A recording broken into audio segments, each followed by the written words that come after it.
আমরা বারংবার আমাদের যারা ছাত্ররা ছিলাম আন্দোলনের সম্মুখভাগে, যারা আমরা জনতার দায়িত্ব সাথে নিয়ে আমরা আন্দোলন সংগঠিত করেছি, আমাদের উপর প্রধানতম কর্তব্য বাংলাদেশের সংস্কারকে বাস্তবায়ন করা এবং বিচারকে কার্যকর করা, এবং সেটা বিচার যে দৃশ্যমান হয়ে উঠল, শাস্তি যে কার্যকর হলো সেটা দেখাটা আমাদের জন্য এবং আমাদের যারা শহীদ ভাইরা জীবন দিয়েছেন তাদের আত্মার শান্তির জন্য সবথেকে প্রধানতম কর্তব্য। এই কারণে আমরা বিএনপি সরকারের কাছে, সরকার দলের কাছে আমরা বিনীত কণ্ঠে আহ্বান জানাবো, কোনোভাবেই যেন আন্তর্জাতিক অপরাধ ট্রাইব্যুনালের বিচার মন্থর গতিতে না আসে, কোনোভাবেই যেন আন্তর্জাতিক অপরাধ ট্রাইব্যুনালের বিচার ধীরগতি না হয়, কোনোভাবেই যেন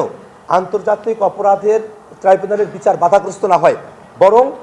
এই আন্তর্জাতিক অপরাধ ট্রাইব্যুনালের বিচারকে গতিশীল করার জন্য যে ধরনের লজিস্টিক সাপোর্টগুলো প্রয়োজন,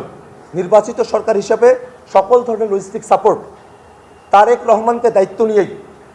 সকল ধরনের লজিস্টিক সাপোর্ট আন্তর্জাতিক অপরাধ ট্রাইব্যুনালকে দিতে হবে, এবং কোনোভাবেই যেন এই বিচার বাধাগ্রস্ত না হয়, এবং বিচারের যতগুলো রায় হয়েছে সে রায়গুলো যেন কার্যকর করা হয়,